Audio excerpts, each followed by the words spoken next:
Senhor Jesus, a tua palavra vai ser exposta aqui agora. Eu te agradeço pela cura de Márcia. Aleluia. Como todos os dias eu te louvo por essa cura.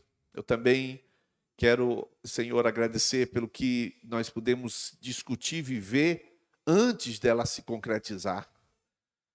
E assim nossa fé foi fortalecida, nós ali na liderança. Eu te agradeço por aquela reunião. Senhor, que esta noite seja o start, o abrir uma porta nova para toda a igreja. Senhor, tu sabes que todos os líderes têm muita expectativa de que aquilo que nós estudamos, meditamos e vivemos, todos experimentem e vivam.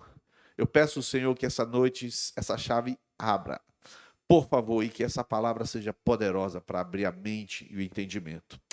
Amém e amém. Glória a Deus. Queridos, nós vamos falar hoje, nessa sexta lição, nós vamos falar sobre esse tema aí. A promessa de Deus cai por terra? Como a gente está lendo o Antigo Testamento, então, lê só, eu olho o Antigo Testamento com o olhar de discípulo. Eu não olho com o olhar de judeu. Quem é que está lá no Antigo Testamento? O judeu. Eu não sou judeu. Então, já que eu sou novo nascido, eu olho para o Antigo Testamento e eu tenho que interpretar isso aí com o meu olhar de igreja, de novo nascido. Então, a gente vai pensar, eu sei que as gravuras não estão tão muito nítidas, se quiser apagar alguma luz aqui, pode apagar. Se não, de qualquer forma, eu acho que dá. Essas são 3 momentos que eu coloquei gravuras históricas, gravuras bem conhecidas, gravuras bem pintadas, bem desenhadas, sobre 3 momentos da vida de Abraão. Esses 3 momentos são muito importantes. Gênesis 12, Gênesis 13, obrigado, Santo Varão, e Gênesis 15. Gênesis 12, Gênesis 13 e Gênesis 15. 3 momentos em que a gente vai simplesmente ler textos, não é nada difícil, né? A primeira citação eu queria que você lesse aqui agora, por favor, 1, 2, 3 e já. Sai, seu pai, vá para a terra que eu te mostrarei. Esse é o primeiro de todos os eventos ali, Gênesis 12. É claro que a gravura ali é uma gravura, uma pintura. Essa gravura mostra Abraão tendo um encontro metafórico ali, uma coisa meio com Deus. Mas não é só essa informação. Ele está saindo, então, de Ur dos Caldeus. Ele está lá longe e está na Mesopotâmia. E ele, então, chega em Canaã. E em Gênesis 13, o Senhor vai dizer isso para ele aqui, ó. Vamos lá, 1, 2, 3 já?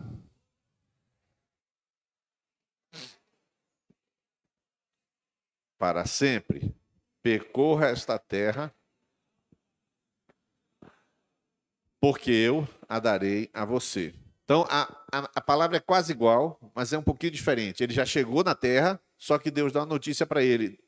Não vai ser só sua, vai ser sua e da descendência. Então, assim, você vai ter que experimentar essa terra. Conheça essa terra que eu vou te dar.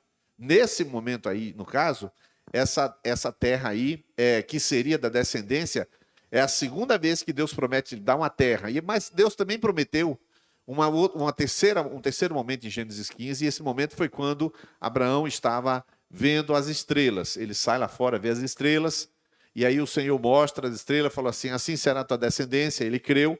Verso 6, é imputado como justiça. O texto continua. Deus, ele tem um sono, dorme, o Senhor manda ele pegar um animal, ele faz um sacrifício, e quando chega em Gênesis, aqui para você ver, no 15, que ele já dormiu, já fez um sacrifício, o Senhor aparece a ele e diz assim para ele, então o Senhor lhe disse, saiba que os seus descendentes serão, leia que está em amarelo, por favor,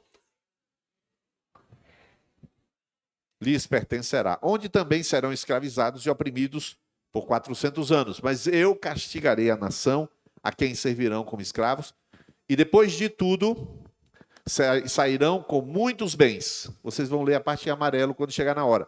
Você, porém, irá em paz aos seus antepassados e será sepultado em boa velhice. Na 4ª geração, os seus descendentes, porque a maldade dos amorreus ainda não atingiu a medida completa. O plano está mais claro. O plano lá em Gênesis 12, sai da tua terra, do teu parentela, que eu vou te dar uma terra. Em Gênesis 13, percorra a terra, porque eu vou dar para você e os seus descendentes. Em Gênesis 15, eu vou dar essa terra, mas tem um detalhe, você vai morrer, os seus descendentes vão para outro lugar, depois de 400 anos, eles sobem de volta aí à terra de vocês. Então, 3 vezes aqui eu começo a fazer algumas reflexões. Deus prometeu dar uma terra a Abraão e sua descendência. Depois, Deus revelou também como aconteceria, o que é que aconteceria com a descendência de Abraão. Agora, Deus prometeu 3 vezes. É muito importante que você pense nas 3 vezes. 3 vezes isso significa plenitude. Na Bíblia, você sabe que o nosso Deus não é somente Jesus, não é somente o Pai, não é somente o Espírito Santo. Pai, Filho, Espírito Santo. A plenitude do homem, espírito, alma e corpo. Ele tem uma visão, Isaías tem uma visão de Deus. Ele diz, santo, santo, santo é o Senhor dos Exércitos. Em João capítulo 6, Jesus está com ele, ele fala assim, e eu ressuscitarei no último dia. Fala 3 vezes de novo. O número 3 na Bíblia é um número de plenitude, é um número de completude. Então Deus fala 3 vezes para aquele camarada. Por exemplo, quando Samuel, ele não conhece a voz de Deus, quantas vezes Deus falou Samuel, Samuel? 3 vezes. Então, assim, sempre o número 3 vai marcar como alguma coisa definitiva. E aí, nesse sentido numérico, é que a gente já dá um salto para o Êxodo. Aí tem uma gravurazinha de Moisés na sarça ardente. Moisés está diante de um espinheiro, de uma murta, de uma árvore. É deserto, é normal que as árvores queimem, né, que autocombustão, mas não é normal que tenha autocombustão e não se consuma. Então o problema de Moisés teve tempo de ficar olhando, imagine o tempo que demorou, ficar olhando para aquela murta, mais uma pegando fogo. Aí do lado direito uma pegou fogo, acabou. A outra não acabou. Aí lá na frente outra pegou fogo, não acabou. Aí, o que está acontecendo com essa aqui do pega fogo e não acaba? Aí, nesse sentido que ele viu, atento, demorou, foi lá, aí o Senhor fala com ele. E disso que está escrito aí, no verso 16 a 18, eu queria que, por favor, vocês lessem. Vamos ler lá. 1, 2, 3, já. E diga-lhes. Isaac e Jacó.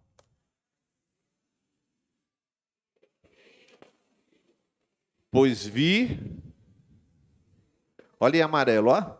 Prometi tirá-los da opressão do Egito para a terra dos cananeus, dos hititas, dos amorreus, dos ferezeus, dos jebuseus e dos jebuseus, onde manam leite e mel. Bom, ó, voltou a promessa da terra. 400 anos estava tudo parado. Acordou de novo a promessa da terra, que Deus tinha mandado dito a Abraão, mas Abraão morreu. Abraão morreu, todo mundo esqueceu, parece que está tudo acabado. Não, não está acabado. Tanto não está acabado que quando o Senhor fala para Moisés, e Moisés vai falar a Faraó, olha o que o Senhor manda ele dizer para Faraó. Eu vou ler, e vocês só vão ler a parte que está em amarelo, ok? Então, e lhes dirás, o Senhor Deus dos Hebreus me tem enviado a ti dizendo, pode ler. Porém, eis que até agora não tens ouvido. Então, ó, acrescentou mais um detalhe. Qual é o detalhe? Que o povo vai servir no deserto. Observe como a história é interessante. Sai da tua terra, da tua parentela, percorre a terra que eu vou dar ao teu descendente. Depois, vou dar ao teu descendente, você vai morrer. Depois de 400 anos que a terra vai ser sua. Depois desses 400 anos, lá vem a mensagem de que você tem que deixar, e eles vão voltar agora para a terra que Deus mandou, e agora a quinta frase é, deixa aí meu povo para que me sirva no deserto. O povo iria sair do Egito, mas agora, novidade, eles vão dar uma paradinha no deserto. Mas está tudo certo por enquanto. E aí, a sexta e última das palavras, o povo de Israel sai do Egito, o povo de Israel já está perante o Mar Vermelho, lá naquele estreitinho, é uma nesgazinha de mar, não é propriamente o meio do mar, né? Eles estão naquela nesga de mar, Aí está uma gravura, também uma das gravuras encontradas, todas em preto e branco. Ele está perante o mar. E há um problema, que eles estão agora falando com Moisés. 14, de 11 a 12, eu queria que você lesse, que diz assim, vamos lá?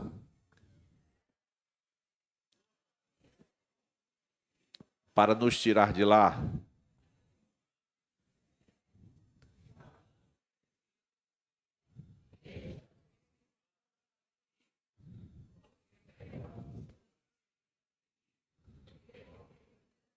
Perfeito. Eles agora já estão numa posição pesada. Eles já estão dizendo, nós não queremos morrer no deserto.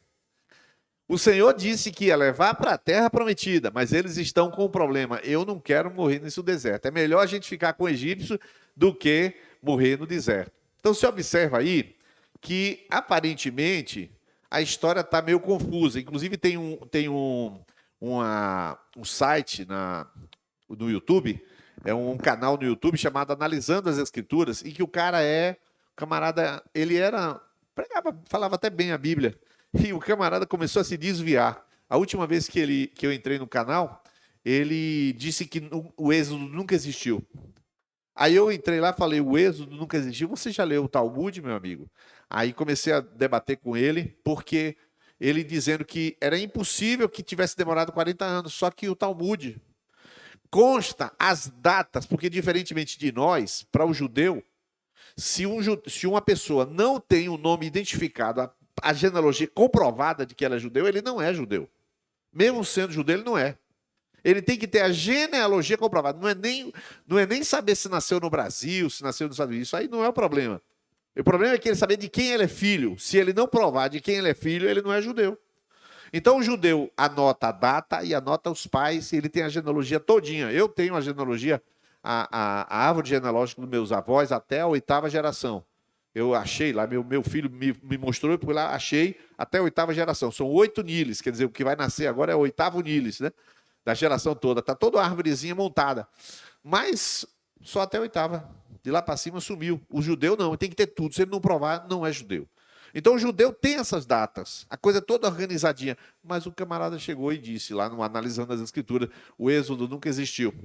Porque você começa a ver que, apesar de que Deus tem um plano, algumas coisas estão acontecendo e que estão dentro de um outro quadro que eu vou explicar para vocês aqui agora. O que você vê nessas reflexões iniciais aqui é, primeiro, a descida ao Egito e o retorno de Canaã era parte da promessa. Ou seja, não tem nada fora, mas o camarada do site, Analisando as Escrituras, diz, não houve êxodo. O problema dele. Mas estava dentro. Deus tinha dito para Abraão que ia descer, ia ficar numa outra nação, ele ia punir essa nação e depois de 400 anos voltar. Está tudo na previsão. Está tudo na previsão. A segunda coisa é que você vê escrito aí, ó, a primeira parada seria no Monte Sinai. Eu quero dar uma analisada com vocês, que é muito importante que você medite sobre a parada no Monte Sinai. Quando Moisés chega diante de Faraó, ele diz assim, deixa meu povo ir, caminho de 3 dias, para que me sirva. Aí Faraó, não, o que você vai fazer lá? A gente vai prestar culto a Deus. Aí, então vai você e não leva as crianças. Nós precisamos das crianças. Então depois, não leva os animais. Nós precisamos dos animais para prestar culto. O que estava acontecendo, irmãos? O Senhor ia arrancar o povo de lá de um jeito ou de outro. O Senhor já tinha dito que ia arrancar um jeito ou de outro. Mas o Senhor ia dar uma paradinha no Sinai. O que era essa paradinha no Sinai que ele ia fazer? Era onde Moisés, em Êxodo 19, ia dar o recado para aquele povo reunido e dizer, olha, deixa eu falar com vocês. Assim diz o Senhor, e está lá escrito, 19:6, 4:6. Vocês serão a minha propriedade particular, meu reino de sacerdotes. Se vocês me ouvirem, eu morarei sempre diante de vocês. Agora, a parada no Monte Sinai era para entender o plano de Deus. O plano de Deus não era dar uma terra. Dar uma terra era uma parte do plano. O plano de Deus era fazer que o povo fosse povo dele. Vocês são meu povo. Então a parada do Sinai era a parada de revelação. Era uma parada de entendimento. Vamos abrir a Bíblia aí em Êxodo 19, se ela puder colocar na tela. Não está no esboço. Mas eu gostaria então que a gente Se puder colocar na tela aí vai ser legal. Êxodo 19, só para a gente fazer uma ratificação. E não uma retificação, né? Uma ratificação. Êxodo 19, verso de número 3. Eu falei do 4 ao 6, é do 3 ao 6. Olha que coisa impressionante. Logo Moisés subiu o monte para encontrar-se com Deus. É o verso 3 aí, ó. E o Senhor o chamou no monte, dizendo: diga o seguinte aos descendentes de Jacó e declara aos israelitas. Aí, certinho do que eu falei, do 4 ao 6. Vocês viram o que eu fiz ao Egito, e como os transportei sobre asas de águia, e os trouxe para junto de mim. Deus estava ali, vocês vieram para perto. Agora, se me obedecerem fielmente, guardarem a minha aliança, vocês serão meu tesouro pessoal entre todas as nações. Embora toda a terra seja minha, vocês serão para mim um reino de sacerdote e uma nação santa. Essas são as palavras que você dirá aos israelitas. Você vê que o discurso era curto. Não tinha negócio de passar lei nenhuma. A lei é outra história. O que Deus ia fazer é revelar o coração dele. Vocês chegaram perto de mim, eu quero agora que vocês sejam meus. O que Deus está querendo é proximidade, é comunhão e relacionamento. A terra é um elemento, mas o que Deus quer é essa proximidade, esse relacionamento. É muito importante que você compreenda isso. Então, a passagem pelo Monte Sinai é a passagem para entender o propósito. Dias atrás, eu estava falando para um dos discípulos aqui, e eu sempre oro pelos discípulos para que o Senhor revele o propósito. Você precisa entender isso. Se você estiver muito preocupado com uma coisa que está tomando o seu sono, provavelmente você perdeu o propósito. Se você estiver preocupado demais com uma enfermidade, com uma pessoa, uma situação do seu trabalho, provavelmente você perdeu o propósito. Porque a pessoa que está preocupada com o propósito, as circunstâncias que vêm sobre ele, ele vai perguntar, Senhor, o que tu queres com isso? Porque ele não tira o olho do propósito. Ele olha para aquela situação e fala, Senhor, o que tu queres com isso? O que eu faço com isso? Aquilo ali não é o objetivo dele. O objetivo da vida não é tirar problema. O objetivo da vida não é matar Golias. O objetivo da vida é o propósito. Se tiver Golias, atropela. Se tiver Golias, atropela, não tem problema nenhum. O problema é uma forma de Deus se revelar para você. O problema é uma forma de Deus se revelar. Márcia teve uma experiência de cura com Deus. Mas o propósito de Deus não é curá-la, irmão. O propósito de Deus não é curá-la, porque se não curasse, salvaria do mesmo jeito. Então o propósito de Deus está além da cura da serva do Senhor. O propósito de Deus é que precisa ser compreendido. E o propósito de Deus, ele revelou ali para aquele povo. Eu quero que vocês sejam meus, propriedade minha joia entre as nações. Você já pensou o que é Deus dizer para você? Existe um versículo, Isaías 64:4, aliás, não é 64, não, é 61, 62, que diz assim, você nunca mais será chamada desventurada, mas eu te chamarei Efizibá, que significa minha delícia. Tu já pensou, homem, mulher, o Senhor chegar para você e falar, você é minha delícia?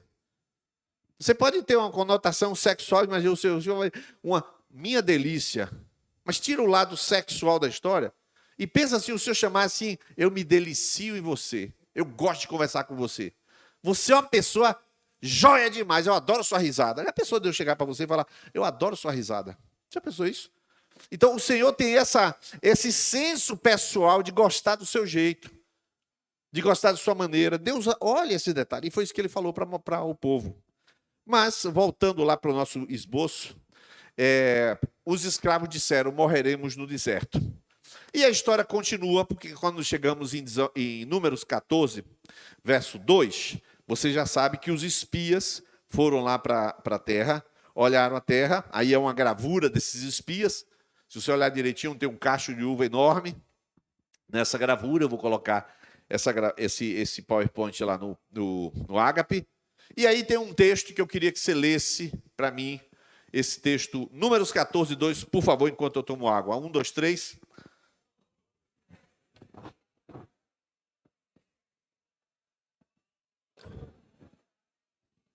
Quem dera Observe o que está acontecendo. De novo, eles estão com medo do deserto. Oxalá tivéssemos morrido no Egito ou no deserto. Estão com medo do deserto. E aí, isso é Números 14, porque Números 13 eles espiam a terra, Números 14 tem aquela confusão. Aí, Números 14, eles tomam a bronca de Deus, então você vai ficar 40 anos aqui no deserto. Eles então tentam guerrear, perdem a guerra. 15, 16, 17, 18, 19, quando chega em Números 20, Moisés já está com o povo nos 40 anos. Você já começou aquele tempo que estava fora da previsão. E aí, o povo falta água, porque em Êxodo 18 faltou água, Meribá. Em Massá, ele tirou água. Aí o pessoal faz a volta para o mesmo lugar. E quando chega em Números 20, você vai ler para mim aí, só a parte em amarelo, tá? Números 20, verso 2, ele chega lá com a vara, o Senhor fala, fale a rocha, ele chega lá zangado, ruma o cajado, ruma a vara na pedra. Mas deu água. Aí o Senhor chama Moisés e diz, você não vai entrar na terra. Olha o que Deus disse para Moisés e Arão. E o Senhor, você vai ler em amarelo, tá? E o Senhor disse a Moisés e Arão, 2 pontos. Para me santificar diante dos filhos de Israel. E por isso não introduzireis esta congregação. Olha só.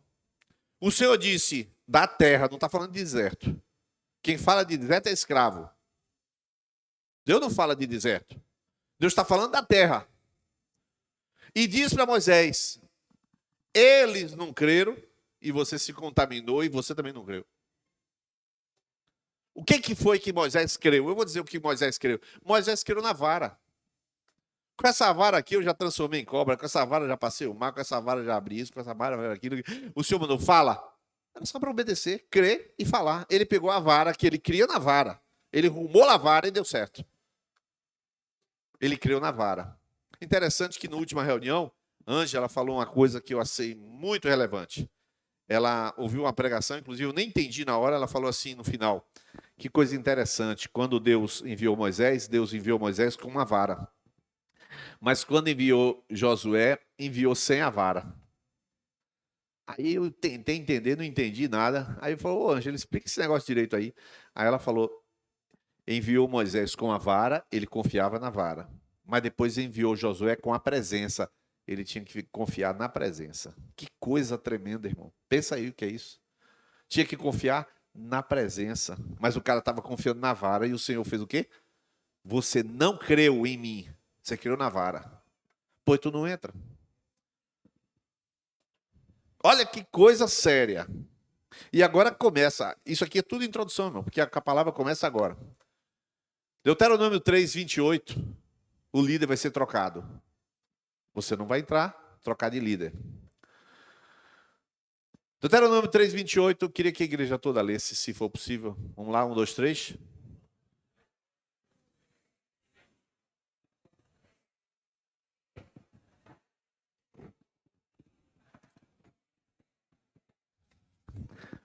Você lembra as citações de Abraão?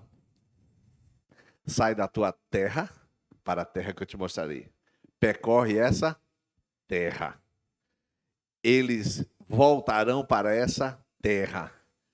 Depois, terra do cananeu do Jebuseu. Depois, nós não vamos morrer no deserto, mas o Senhor prometeu uma terra. Depois o Senhor vai falar com Moisés, falar, você vai botar um outro camarada que vai possuir a terra. Deus está pegando aquela promessa e está repetindo, e repetindo, e repetindo, e repetindo, e repetindo. Falando todo o tempo que ele ia dar a terra. E agora algumas reflexões com você. A primeira coisa, lê para mim, igreja, a primeira coisa. A promessa é a mesma.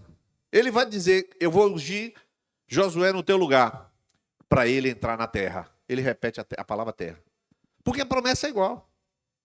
O que Deus quer realizar na tua vida não depende de você crer, porque eu estou crendo. Não depende de Miguel crer, porque Gabriel está crendo. Não depende de Luzerne crer, porque Gel está crendo.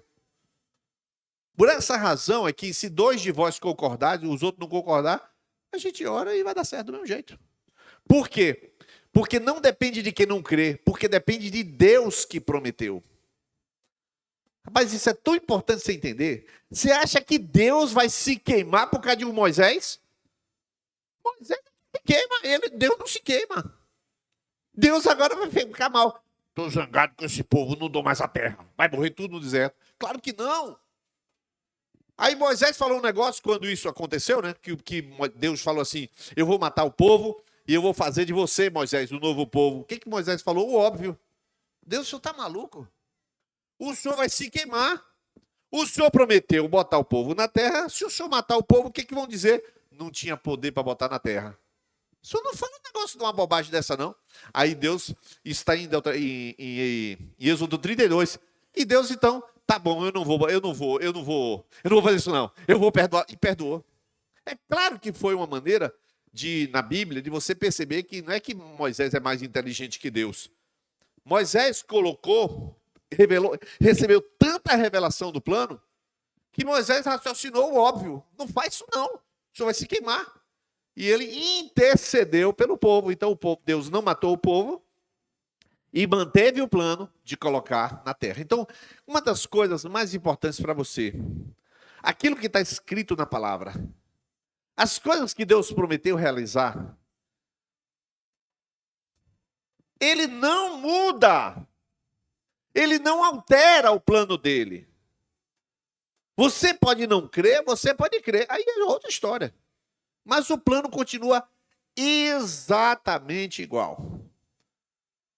Você conhece crentes, você tem acesso a crentes, a pessoas que confessam o nome de Jesus, que não vivem o evangelho.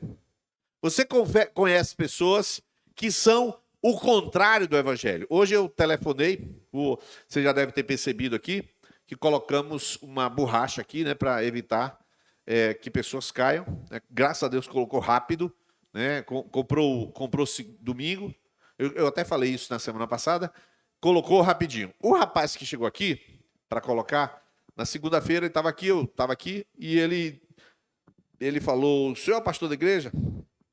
Eu falei, acho que sou. Aí eu estava de sandália, né? Aí estava assim, essa igreja prega o quê? Prega a Bíblia. Nós começamos a conversar ali. Aí, ele foi falando e tal. Eu não sei o que a pergunta queria chegar, né? Aí ele falou, eu sou da igreja tal. Aí ele deve estar até assistindo. Aí eu falei assim, que legal, conheço o seu pastor, conheço bastante, já viajei com ele e tal. Tal. Aí contou aquela história toda, e hoje eu liguei para o pastor. O senhor conhece o rapaz? Por quê? Por que eu liguei para o pastor? Porque a gente resolveu colocar, a diaconia discutiu e resolveu colocar a grama sintética embaixo do parquinho, né? Esse rapaz coloca a grama sintética. Então discutimos e chegou à conclusão, vamos colocar a grama sintética. Amanhã, qualquer dia desse, vai fechar, daqui mais uns 10 dias, está com grama sintética toda ali, aquela área do parquinho, toda bonita, né? Aí eu ligo para o pastor para conversar quem é o rapaz. Aí eu falei assim, é porque eu gosto de saber, tal, porque eu vou fazer um negócio, é um valor um pouquinho maior, eu quero saber a honestidade dele. Não tem problema nenhum, é um cara tal. Uma pessoa boa. Aí eu falei, não, mas é meu jeito de ser esse. Se alguém vem congregar aqui, eu falo com o pastor. Aí ele fala, meu irmão, tá bom demais, porque aqui é o seguinte, as pessoas hoje saem da igreja, vão para outra igreja, assumem um cargo lá, e quando você encontra a pessoa, fala, pastor, eu estou lá, eu já sou líder da intercessão. Eu falei, é mesmo? Aqui na Cidade Nova tá assim. Eu falei, rapaz, só para você saber que muitas coisas que são uma verdadeira absurdidade, pode estar acontecendo do seu lado. Não muda 1 centímetro o que Deus quer para a tua vida. Não muda 1 grama do que Deus já quer para a tua vida. Você pode estar convivendo, você pode dizer assim, a gente tem uma linha, tem discípulo, tal, diz para você o que é. Aí tu convive com a igreja que lá vão ter. O camarada não fala nada, ninguém pergunta de nada, o sujeito falta o culto, passa 2 meses sem aparecer, ninguém liga, ninguém para ele, e aí alguém chega, dá uma repreensão em você aqui, você não gosta. Vamos imaginar uma situação assim, hipotética. Pelo fato de que você vê alguém viver, lá vão ter, não muda 1 grama do que Deus quer para a tua vida. Hebreus 12, 14. Segui a paz com todos e a santificação, sem a qual ninguém verá o Senhor. Eu não tenho nada a ver se aquela igreja lá vão ter. Eu tenho a ver que eu vou cobrar, eu vou prestar conta da sua vida. Então eu vou cobrar de você aquilo que eu entendo que devo. E o seu líder vai fazer a mesma coisa. E eu vou, porque não muda o propósito de Deus e a promessa de Deus não muda. Eu vou colocar esse povo na terra, nem que seja um só. E ele colocou 2. Eu vou colocar 2 e colocou 2. Isso é Deus, rapaz. Deus disse que vai colocar entre 2, mas eu cumpro minha palavra. Se você entende isso, você não vai ter problema mais de ansiedade na sua vida. Você não vai ter mais problema de ansiedade. Passarão os céus, passarão a terra, mas a minha palavra não há de passar. Se a palavra de Deus cair, Deus não existe. Preste atenção. Se a palavra de Deus cair, vire ateu. Eu te dou bons argumentos para você ser ateu. Eu mesmo dou, porque eu sou o primeiro ateu. Se a palavra de Deus cair, eu sou o ateu número 1. Porque eu tenho bons argumentos para ser ateu. Mas o Senhor vive em mim, Ele transformou a minha vida. Quero ver argumento mais forte que esse. O Senhor existe porque eu sei que Ele existe, eu o conheço, Ele fala comigo. Então, é diferente. O ponto 2. Ponto 2. A igreja pode ler? 1, 2, 3 já? Irmãos, pense o que é isso. Moisés, tu não entra. Eu troco você, mas não troco minha palavra. Irmãos, isso é muito sério. Troca o líder, mas não troca a promessa. Troca as pessoas, mas não troca a promessa. As pessoas morrem. Pastores morreram na pandemia, irmãos. Líderes morreram na pandemia. Pessoas que criam que Deus, que não é, Deus não disse, não vai morrer nenhum filho meu na pandemia. Deus não falou isso para ninguém. Mas o sujeito quer que não morra ninguém. E aí morre um parente, ou sei lá o quê, o pastor da igreja, o sujeito deixa a igreja. Mas Deus falou, por acaso, que não ia, que não, nenhum crente vai morrer. Ele falou isso. Tá, vamos supor que Deus falasse, nenhum crente vai morrer e morre uma pessoa da igreja. Qual a conclusão? Estava na igreja, mas não era crente. Deus é maluco de falar? Aí tem uma igreja de 200 pessoas, morre 4. Ah, mas eu acho que tinha que ter morrido mais uns 8. Que é isso, irmão? Deus vai ficar entregando a murmuração para dentro da igreja? Não pode fazer isso. Então Deus não prometeu nada. Quem queria, queria por conta própria. Porque Deus está cumprindo aquilo que diz. Ele pode até trocar o líder, mas ele não troca aquilo que ele diz. E terceira coisa, os 10 espias perderam o quê?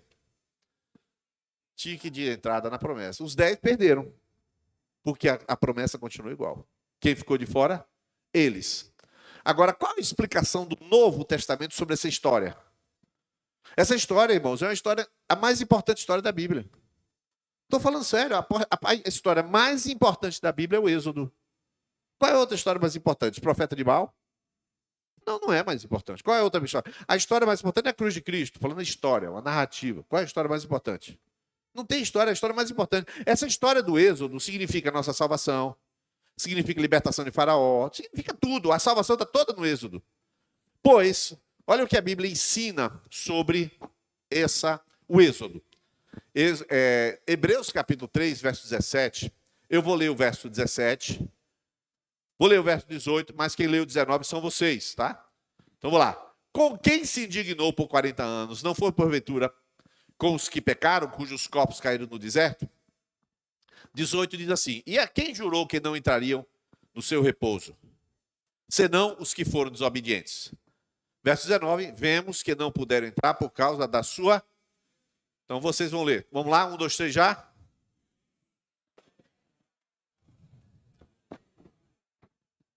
Ou seja, a história contada por quem não viveu ela é aquilo que eles viveram foi incredulidade. A história foi interpretada desse jeito.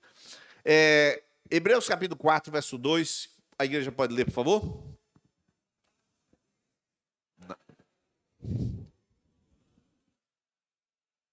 naqueles que a ouviram. Então, eu coloquei um comentário embaixo aí em preto, a promessa de Deus estava garantida, mas a fé era necessária para poder entrar na terra. Essa é a interpretação do escritor do Novo Testamento. Ele olha para trás e fala, o problema deles não foi o deserto, o problema deles não foi que eram escravos. Eles eram escravos e tinham medo do deserto. Sim, é claro que é, mentalidade de escravo. Mas a Bíblia não chama mentalidade de escravo, é por conta do intérprete. A Bíblia é muito clara, incredulidade. A falta de fé simplesmente anula a possibilidade de alguém viver aquela promessa.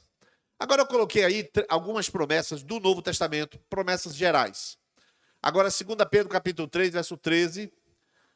Vamos ler juntos aí? 1, 2, 3 já. Mas nós aguardamos em que habita a justiça. 1 Pedro 2, 25 diz o quê? Ele nos fez a vida eterna. Vou fazer uma pergunta. Será que o Senhor vai vir buscar a sua igreja e vai trazer juízo sobre toda a terra? Sim ou não? É a promessa dele. É promessa. Quantos creem que tem vida eterna? Diga amém. Promessa cumprida. Deus não retarda sua promessa. Espírito Santo. Você tem certeza que o Espírito Santo habita em você? Olha o que está escrito aí, ó. Recebeste o Espírito Santo pelas obras da lei ou pela pregação da fé? Aí o escritor continua dizendo, para que a bênção de Abraão chegasse aos gentios por Jesus Cristo e para que pela fé nós recebamos o quê? Quantos têm o Espírito Santo? Diga amém. Você tem o Espírito Santo. Então as promessas de Deus, elas se cumprem. Porque Deus simplesmente, ele cumpre as suas promessas. Ele vela pela sua palavra para cumprir. E agora eu vou encerrar.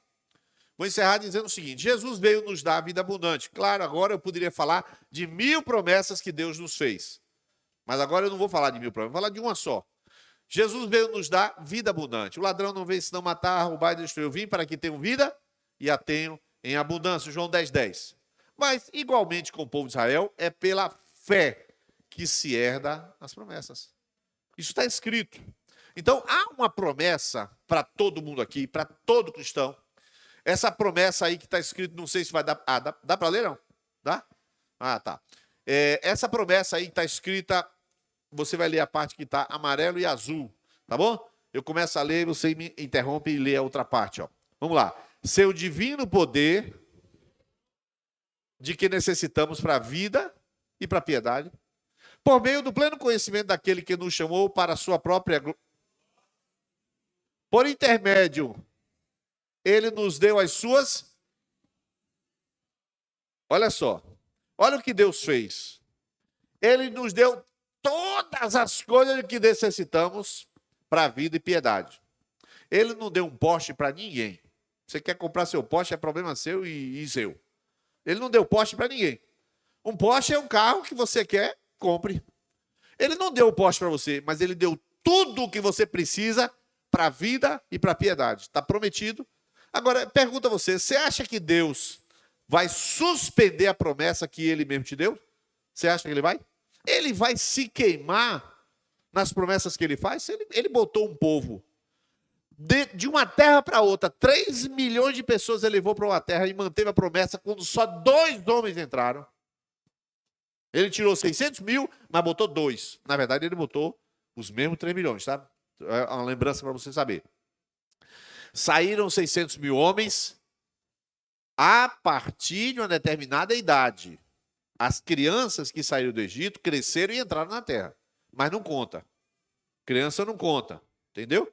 Não morreu todo mundo. Morreram os homens naquela idade que saíram do Egito. Então, quem saiu do Egito, só 2 entraram. Quem saiu do Egito, só 2 viram o Egito e a terra prometida. Agora, as crianças viram o Egito, tudo bem, mas era criança, não conta na genealogia. Tá? Então, só 2 homens. Pois Deus colocou, cumpriu a sua palavra por causa de 2 homens. Então, eu encerro aqui agora com esse versículo, com essa passagem, esse versículo. Nós temos simplesmente tudo. Isso já foi dado. É igualzinho a promessa feita para a terra prometida. Deus já sabe o que vai acontecer. Só que tu tem que passar por um desertinho. Tu tem que passar pelo Monte Sinai para ler os 5 livros que a videira recomenda. Também se não ler, não tem problema. Agora, se não lê, pelo amor de Deus, fale diretamente com o homem lá em cima, que ele te revela o propósito. Eu acho mais prático você ler uma vida com propósito. Você não precisa ficar num deserto, na beira do monte, cheio de fogo. Tu lê o livro, acabou. O sentido é o mesmo do Monte Sinai. Entender o propósito. Mesmo sentido. Você vai passar pelo Monte Sinai, vai passar pelo deserto, mas vai entrar na terra por quê? Porque Deus prometeu. Tudo Ele já te deu. Somos o quê? Co-participantes do próprio Deus. Somos um com Deus. Nós estamos numa condição muito melhor do que a Israel. Israel era povo de Deus, mas Israel não era Deus. Nós somos um com Deus. Jesus é a nossa cabeça, nós somos o corpo, nós somos um só com Jesus. Nós somos o corpo de Cristo. Então nós estamos numa posição muito superior. E agora eu termino com essa citação para que a gente conclua. Para que vos não façais negligentes, mas sejais, você vai ler só a parte amarela, imitadores dos que? Vamos lá. O que é a paciência? A paciência é a perseverança. Pela paciência com a fé. Se você perder a fé, claro que você perde a paciência. Se perder a fé, tu não aguenta andar. Tu vai dizer, desiste, chega. Você vai desistir. Mas se você tem fé, você anda no deserto. Há um deserto. Há uma dificuldade. Jesus falou, no mundo tereis aflições. Ele não disse que não ia andar no deserto. Vai. A gente pode chamar a deserto da vida. Tudo bem. Mas o que não pode é você perder a fé. Paulo diz em 2 Timóteo 4,6, combati o bom combate, acabei a carreira e guardei a fé. Então é aí onde está a chave, onde eu encerro, vou deixar essa passagem na tela. Incredulidade, irmãos, é pecado. A gente leu em Hebreus. Quando você não crê, você está em pecado. Deus sabe conduzir você. Deus sabe suprir suas necessidades. Deus sabe o tempo certo de suprir as necessidades. Deus sabe o quanto você pode esperar para não murmurar, para orar. Deus sabe. Deus sabe a hora certa de promover você no trabalho. Deus sabe a hora certa de demitir você. Você acha que é fácil para algum líder ou para o próprio Deus chegar para você e falar, você é preguiçoso? Como é que ele fala isso para você?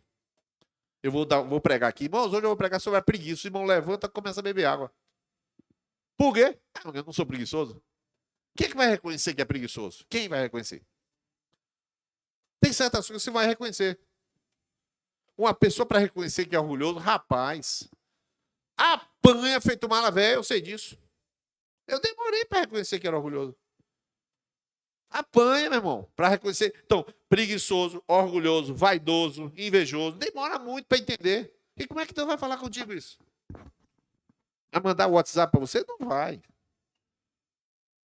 Então, Deus quer trabalhar com você. Ele vai usar o quê? O deserto, irmão. Ele vai usar o retardo da promoção. Ele vai usar a demissão. Tentando acordar você, queridão.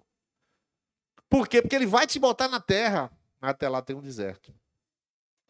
É nesse tempo que você tem que se voltar para Deus e dizer, Senhor, está quente, está calor, mas o Senhor não vai deixar de me colocar lá na terra.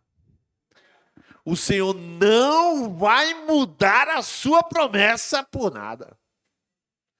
Qualquer circunstância que você imagina na sua vida, doença, enfermidade, câncer na bexiga, não impede o propósito, Deus vai lá, cura e continua.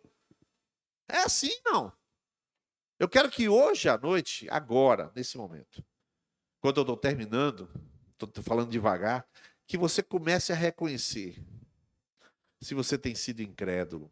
Primeira coisa que ele tem que fazer antes de qualquer coisa é se arrepender da nossa incredulidade.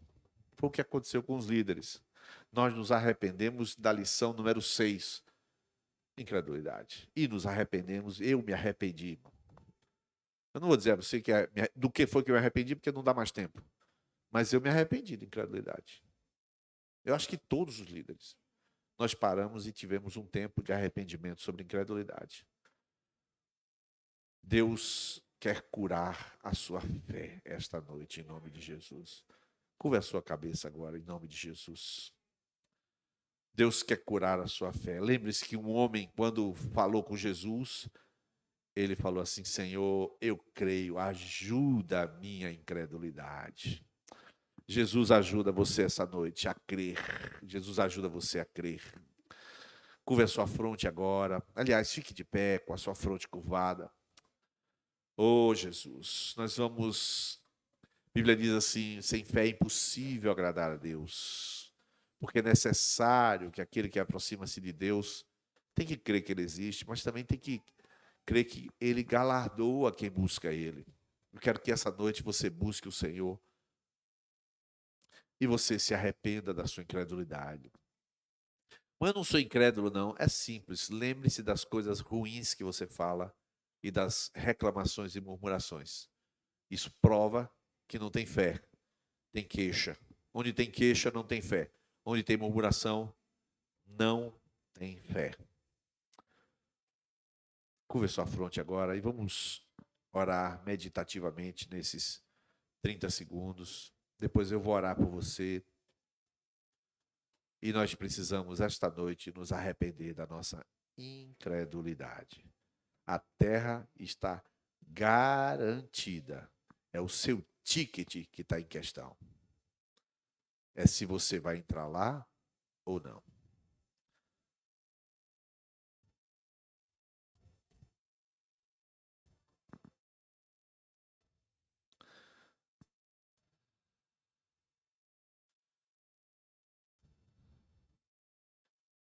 Eu conversei recente com um pai, morrendo de medo se o seu filho ia crescer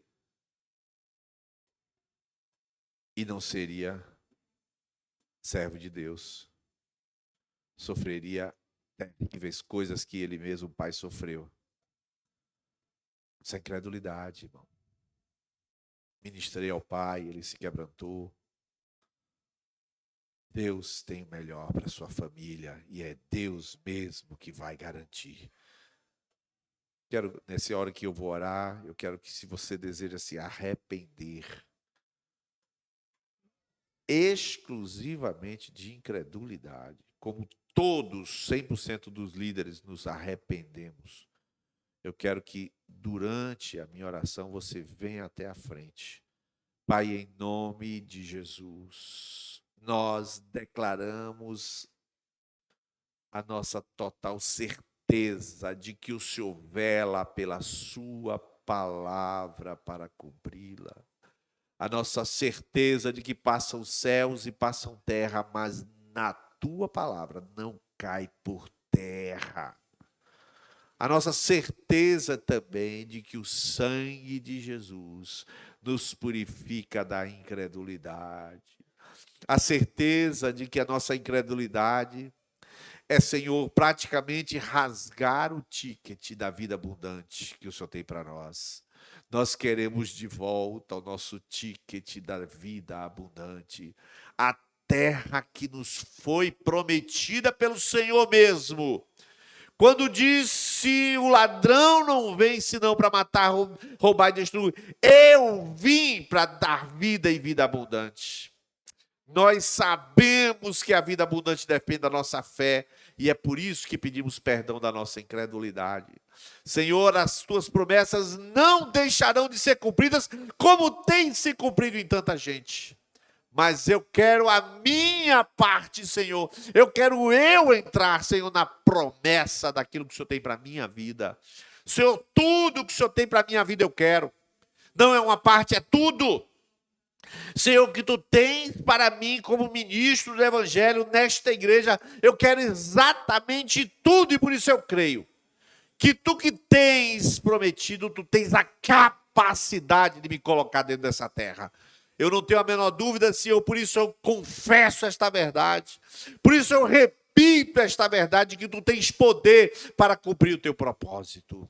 Senhor, cada um dos teus filhos que estão nessa noite, sendo lavados no seu coração pelo sangue de Jesus, que o Senhor não somente remova, Senhor, a raiz de incredulidade, mas o Senhor remova a linguagem da incredulidade.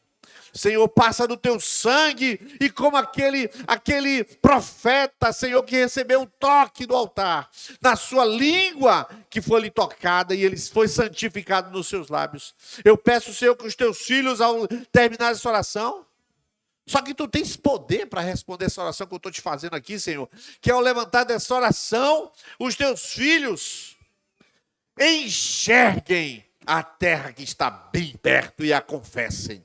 Que falem desta promessa, a promessa de um lar feliz, de um filho que teme ao Senhor, de um casamento abundante, de uma prosperidade financeira, de uma prosperidade na vida, na vida profissional, na vida mental e intelectual. O Senhor tem tudo isso, e nós confessamos esta certeza de que tu tens poder e tens amor suficiente para realizar. E é em nome de Jesus, o teu Filho que está à tua direita, que nós oramos com essa convicção e dizemos amém e aplaudimos ao Senhor. Grande é o Senhor